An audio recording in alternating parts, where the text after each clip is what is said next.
Gitanjali INET Hospital. I request the next presenters to be ready near the side stage.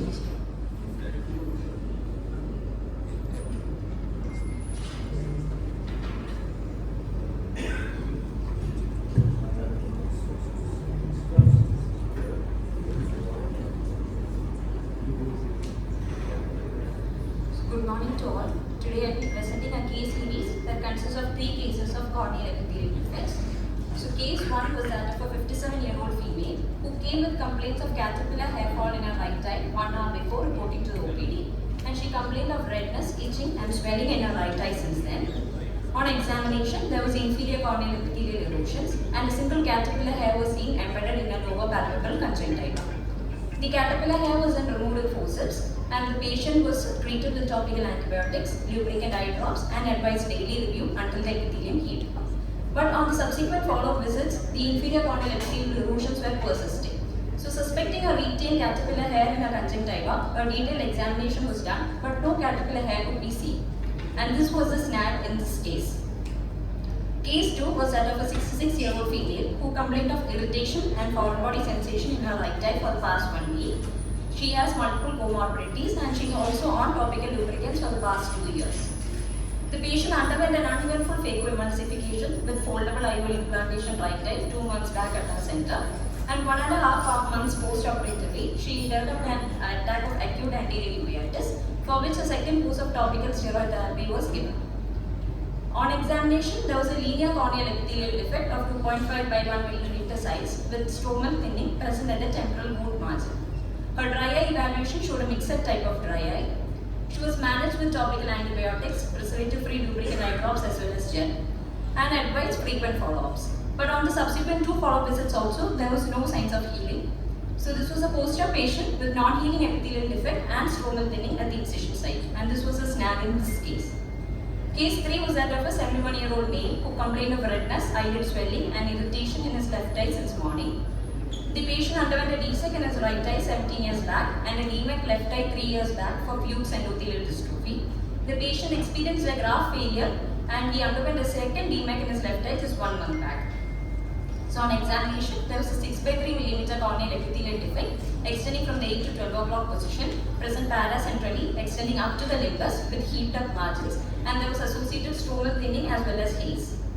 The patient was also managed with topical preservative-free lubricant eye drops, gel and antibiotics, but on the subsequent follow-up visits, there was no signs of healing. So this was a post-DMEC patient with a previous history of graft failure with a large non-healing epithelial defect, and this was a snag in this case. So the common snag in all these patients were that they are non-healing epithelial defects with almost similar clinical course. But the question is why there was no healing with routine management. What is the cause for the impaired response to treatment? So what is the missing piece in this puzzle? So this will be answered by my mentor now. Thank you. A warm good morning to all of you.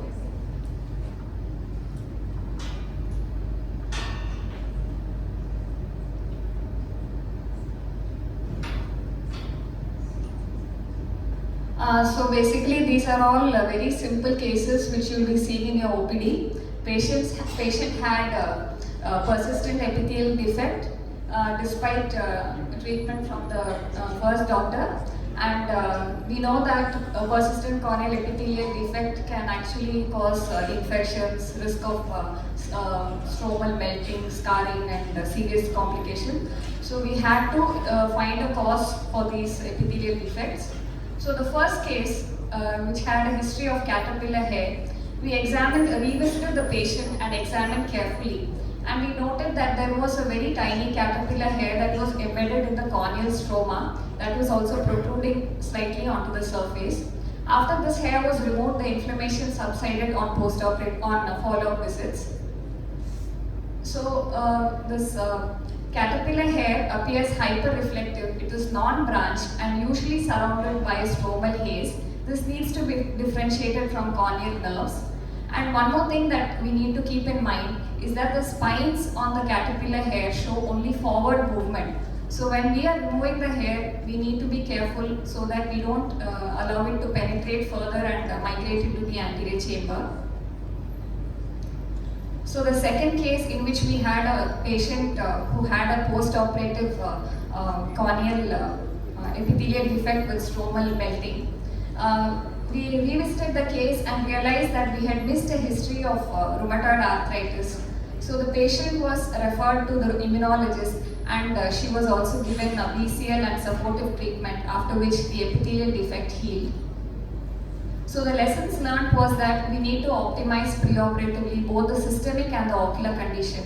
And long-term steroid drops can cause stromal lysis that needs to be kept in mind. And a stepwise and holistic management, maybe avoiding NSAIDs and also maybe introducing a questionnaire so that one doesn't miss these findings. These the important clinical histories can be integrated in our protocol. In the DMEC dilemma case, the patient had a large epithelial defect with heaped up margins and surrounding the epithelium was not very healthy. So the patient had a history of repeated ocular surgeries and also long-term use of topical medication and also history of systemic diabetes. So actually we understood that it's a neurotrophic keratitis, and then the patient was given BCL and supportive therapy, after which the defect healed.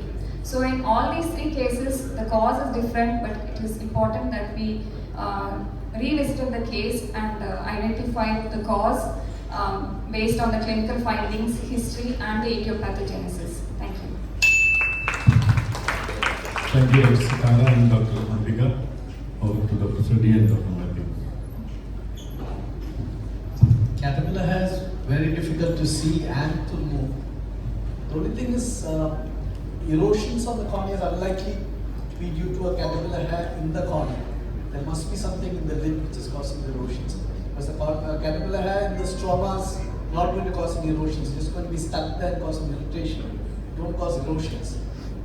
The other two cases, yeah, it is very easy to miss rheumatoid arthritis, sometimes history, and I've seen cases come with melt, especially if you have a small epithelial defect in the wound that said it comes with melt, and I think BCL with close follow-up is the way to go.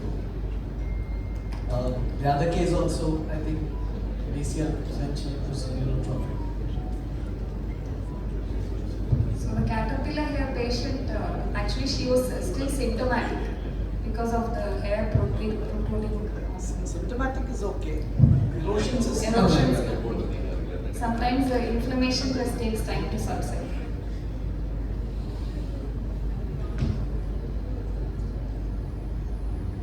Dr. Matthew? No questions. Thank you. Thank you, both of you. Let's move on to the next session. And before that, I would